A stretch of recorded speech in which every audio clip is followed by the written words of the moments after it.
ইরানের ভয়াবহ হামলায় ক্ষতবিক্ষত ইসরায়েলের তেল আবিব। ইরান যুদ্ধে নিয়ন্ত্রণ হারিয়েছে ট্রাম্প, বৈশ্বিক মন্দার আশঙ্কা। ইরানের ড্রোন হামলায় বাংলাদেশির মৃত্যু। শর্ত মানলেই যুদ্ধ বন্ধ করবে ইরান। ইরান যুদ্ধে যোগ দেওয়ার প্রস্তুতি নিচ্ছে আমিরাত। রাশিয়ায় বিমান বিধ্বস্ত হয়ে 29 জন নিহত। ইরানের আগ্রাসন বন্ধের সময়সীমা জানালো ট্রাম্প। এতক্ষণ শুনছিলেন শিরোনাম, এবারে বিস্তারিত। ইরান যুদ্ধে নিয়ন্ত্রণ হারাচ্ছেন ডোনাল্ড ট্রাম্প। মধ্যপ্রাচ্যের এই সংঘাত দীর্ঘায়িত হওয়ায় বিশ্বজুড়ে শুরু হয়েছে চরম অর্থনৈতিক অস্থিরতা। খোদ ব্রিটিশ সংবাদ মাধ্যম দ্য টেলিগ্রাফ ও পিল হান্টের বিশ্লেষণে উঠে এসেছে এক ভয়াবহ মুদ্রাস্ফীতিজনিত মন্দার আশঙ্কা। একদিকে আকাশ ছোঁয়া জ্বালানির দাম, অন্যদিকে লোহিত সাগর ও হরমুজ প্রণালীর অচল অবস্থা। সব মিলিয়ে এশিয়া থেকে ইউরোপ থমকে যাচ্ছে শিল্প উৎপাদন। ট্রাম্প প্রশাসন যুদ্ধ শেষ করার পথ খুঁজলেও বৈশ্বিক অর্থনীতির এই ধস নামা ঠেকানো নিয়ে বিস্তারিত থাকছে রিপোর্টে। চলমান ইরান যুদ্ধ ঘিরে ক্রমেই অনিশ্চয়তার দিকে যাচ্ছে বিশ্ব অর্থনীতি। ইতোমধ্যে যুদ্ধ পরিস্থিতি নিয়ন্ত্রণে রাখতে হিমশিম খাচ্ছে মার্কিন প্রেসিডেন্ট ডোনাল্ড ট্রাম্প। এই পরিস্থিতিতে সংঘাত দীর্ঘ হলে জ্বালানি সংকটের পাশাপাশি বড় অর্থনীতির দেশগুলো মুদ্রাস্ফীতি ও অর্থনৈতিক মন্দার ঝুঁকিতে পড়তে পারে বলে সতর্ক করেছেন বিশ্লেষকরা। ব্রিটিশ সংবাদ মাধ্যম দ্য টেলিগ্রাফ জানিয়েছে, লন্ডন ভিত্তিক বিনিয়োগ ব্যাংক পিল হান্ট সতর্ক করেছে, মধ্যপ্রাচ্যের এই সংঘাত দীর্ঘ হলে বড় অর্থনীতির দেশগুলো মুদ্রাস্ফীতিজনিত মন্দার মুখে পড়তে পারে। অর্থাৎ একই সঙ্গে পণ্যের দাম বাড়বে, আবার অর্থনৈতিক প্রবৃদ্ধিও কমে যাবে। এমন পরিস্থিতিতে কেন্দ্রীয় ব্যাংকগুলোকে সুদের হার আরও বাড়াতে হতে পারে। পিল হান্টের বিশ্লেষণে বলা হয়েছে, যুদ্ধ এখন দ্রুত শেষ করা ট্রাম্পের জন্য কঠিন হয়ে উঠেছে। এমনকি সংঘাত শেষ হলেও গুরুত্বপূর্ণ হরমুজ প্রণালী বন্ধ থাকার আশঙ্কাও তৈরি হয়েছে। অথচ এই প্রণালীর মাধ্যমে বিশ্বের প্রায় 1/5 তেল ও গ্যাস পরিবহন হয়। প্রভাবশালী মার্কিন সংবাদ মাধ্যম ওয়াল স্ট্রিট জার্নাল জানিয়েছে, ট্রাম্প প্রশাসন হরমুজ প্রণালী পুরোপুরি খুলে না দিয়েই যুদ্ধ শেষ করার বিষয়টি বিবেচনা করছে। এদিকে মঙ্গলবার ট্রাম্প ব্রিটেন সহ অন্যান্য দেশকে নিজেদের তেলের সরবরাহ ও হরমুজ প্রণালীর সমস্যার সমাধান নিজেরাই করার আহ্বান জানান।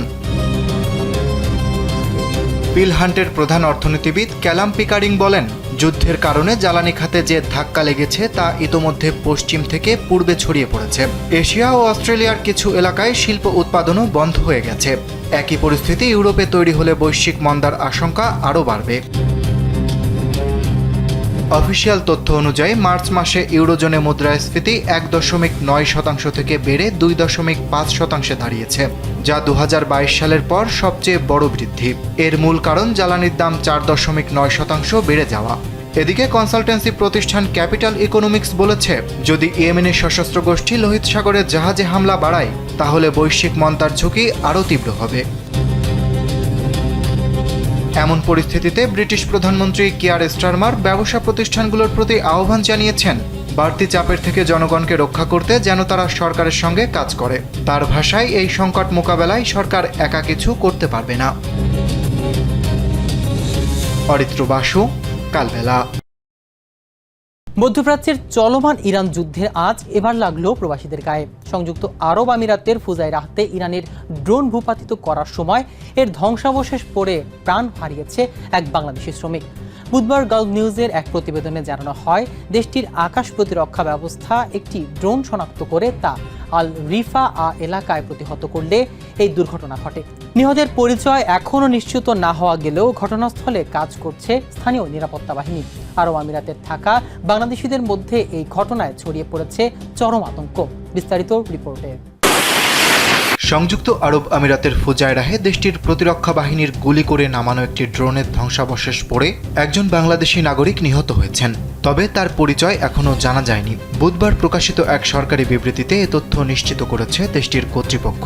খবর গালফ নিউজের। ফুজাইরা গভর্নমেন্ট মিডিয়া অফিস জানিয়েছে, একটি ড্রোন শনাক্ত করে তা সফলভাবে প্রতিহত করে আমিরাতের আকাশ প্রতিরক্ষা ব্যবস্থা।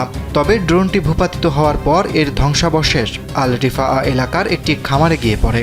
এতে ঘটনাস্থলে একজন বাংলাদেশি শ্রমিকের মৃত্যু হয়। কর্তৃপক্ষ জানিয়েছে, ঘটনাস্থলে জরুরি সেবা দল ও নিরাপত্তা বাহিনী কাজ করছে এবং পরিস্থিতি নিবিড়ভাবে পর্যবেক্ষণ করা হচ্ছে। আশেপাশের এলাকায় নিরাপত্তা নিশ্চিত করতেও প্রয়োজনীয় ব্যবস্থা নেওয়া হয়েছে। চলমান সংঘাত বন্ধে এবার সদিচ্ছা প্রকাশ করেছে ইরান, তবে সামনে রেখেছে এক কঠিন শর্ত। ইউরোপীয় কাউন্সিলের প্রেসিডেন্টের সঙ্গে ফোন আলাপে ইরানি প্রেসিডেন্ট মাসুদ পেজেশকিয়ান স্পষ্ট জানিয়েছেন, স্থায়ী নিরাপত্তা ও আগ্রাসন বন্ধের সুনিশ্চিত প্রতিশ্রুতি পেলেই কেবল থামবে এই যুদ্ধ। তেহরানের এই ইতিবাচক সংকেতে বিশ্ব অর্থনীতিতে লেগেছে সুবাতাস। লাফিয়ে বাড়ছে মার্কিন শেয়ার বাজারের সূচক। বিস্তারিত ডেস্ক রিপোর্টে।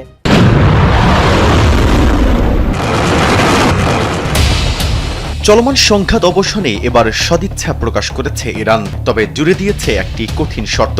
ইউরোপীয় কাউন্সিলের প্রেসিডেন্ট আন্তোনিও কস্তার সঙ্গে এক টেলিফোন আলাপে ইরানের প্রেসিডেন্ট মাসুদ পেজেশকিয়ান এই শর্তের কথা জানিয়েছেন। তিনি স্পষ্ট করে বলেন, স্থায়ী নিরাপত্তা ও আগ্রাসন বন্ধের সুনিশ্চিত প্রতিশ্রুতি ছাড়া ইরান কোনো সমঝোতায় পৌঁছাবে না। প্রেসিডেন্ট পেজেশকিয়ানের পক্ষ থেকে যুদ্ধ শেষের এই ইতিবাচক সংকেত আসার পর বৈশ্বিক আর্থিক বাজারে বড় ধরনের চাঞ্চল্য দেখা দিয়েছে।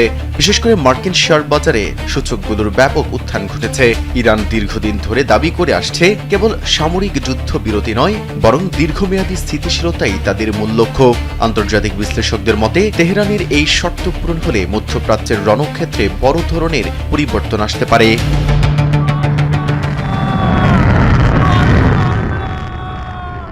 মধ্যপ্রাচ্যের রণক্ষেত্রে এবার নতুন মোড়। ইরান যুদ্ধে সরাসরি নামার জোরালো প্রস্তুতি নিচ্ছে সংযুক্ত আরব আমিরাত। চিরশত্রু যুক্তরাষ্ট্র ও তার মিত্রদের সাথে কাঁধ মিলিয়ে তেহরানের বিরুদ্ধে হার্ডলাইনে যাওয়ার ইঙ্গিত দিয়েছে আবুধাবি। ওয়াল স্ট্রিট জার্নালের দাবি, আমিরাতে থাকা মার্কিন ঘাঁটিতে ইরানের অব্যাহত হামলা এবং হরমুজ প্রণালী অবরুদ্ধ হয়ে পড়ার এই কঠিন সিদ্ধান্ত নিতে যাচ্ছে দেশটি। জাতিসংঘের সবুজ সংকেত পেলেই সামরিক শক্তিতে নৌপথ উন্মুক্ত করতে সরাসরি যুদ্ধে অংশ নেবে আমিরাত। মধ্যপ্রাচ্যের এই নতুন সমীকরণ নিয়ে থাকছে বিস্তারিত ডেস্ক রিপোর্টে। এবার ইরান যুদ্ধে যোগ দিতে জোরালো প্রস্তুতি নিচ্ছে সংযুক্ত আরব আমিরাত, তবে তেহরানের পক্ষে নয়। আবুধাবি আদতে চিরশত্রু যুক্তরাষ্ট্র ও তার মিত্রদের কাঁধে কাঁধ মিলিয়ে যুদ্ধে নামার ইঙ্গিত দিচ্ছে। ওয়াল স্ট্রিট জার্নালের এক প্রতিবেদন বলছে, ২৮ ফেব্রুয়ারি থেকে আমিরাতে থাকা মার্কিন ঘাঁটিতে ইরানের অব্যাহত হামলার জবাব দিতেই এই হার্ডলাইন। যুদ্ধ শুরুর পর থেকেই পরিস্থিতি দ্রুত বদলাতে থাকে। ইরানের হামলায় আমিরাতে থাকা মার্কিন স্থাপনাগুলো লক্ষ্যবস্তু হওয়ায় আবুধাবি নতুন করে হিসাব কষতে শুরু করে। সবচেয়ে বড় চিন্তার জায়গা হয়ে ওঠে হরমুজ প্রণালী। বিশ্ব তেলের বড় অংশ এই পথে যায়, আর সেটি বন্ধ হয়ে যাওয়ায় চাপ বাড়ছে আন্তর্জাতিক বাজারে। ফলশ্রুতিতে ইরান নিয়ন্ত্রিত হরমুজ প্রণালী সামরিক শক্তিতে উদ্ধারের পরিকল্পনা করছে দেশটি। আরব আমিরাত এখন কেবল আলোচনার টেবিলে নেই, তারা জাতিসংঘে সবুজ সংকেত খুঁজছে, যেন সামরিক শক্তিতে ইরানকে হটিয়ে নৌপথ উন্মুক্ত করা যায়। এমনকি নৌ চলাচলের স্বাধীনতা ফেরাতে তারা সরাসরি যুদ্ধে অংশ নিতেও প্রস্তুত। হরমুজকে ইরানের কবজা থেকে মুক্ত করতে আমিরাতের এই রণকৌশল মধ্যপ্রাচ্যের যুদ্ধের সমীকরণ পুরোপুরি বদলে দিচ্ছে। রাশিয়ায় একটি সামরিক পরিবহন বিমান বিধ্বস্ত হয়ে প্রাণ হারিয়েছে অন্তত ২৯ জন। বুধবার সকালে রুশ প্রতিরক্ষা মন্ত্রণালয় এই ভয়াবহ দুর্ঘটনার খবর নিশ্চিত করেছে। কৃষ্ণ সাগরের নিকটবর্তী প্রিমিয়ার একটি পাহাড়ের চূড়ায় AN-26 মডেলের বিমানটি আছড়ে পড়লে এর ৬ জন ক্রু ও ২৩ জন যাত্রী সবাই ঘটনাস্থলে নিহত হন। রুশ সংবাদ সংস্থা তাসের তথ্য অনুযায়ী যান্ত্রিক বা প্রযুক্তিগত ত্রুটির কারণে নিয়ন্ত্রণ হারিয়ে রাডার থেকে বিচ্ছিন্ন হয়ে পড়েছিল বিমানটি। মর্মান্তিক এই দুর্ঘটনার কারণ নিয়ে আরও তদন্ত শুরু করেছে মস্কো। বিস্তারিত ডেস্ক রিপোর্টে। রাশিয়ায় একটি সামরিক পরিবহন বিমান বিধ্বস্ত হয়ে ২৯ জন নিহত হয়েছেন। বুধবার সকালে রুশ প্রতিরক্ষা মন্ত্রণালয় এই ভয়াবহ দুর্ঘটনার খবর নিশ্চিত করেছে।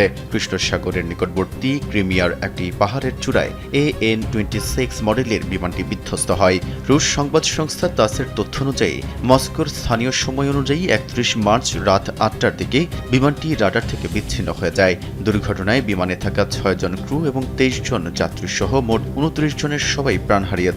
প্রাথমিক তদন্তে এই মর্মান্তিক দুর্ঘটনার পেছনে যান্ত্রিক বা প্রযুক্তিগত ত্রুটিকেই দায়ী করা হয়েছে।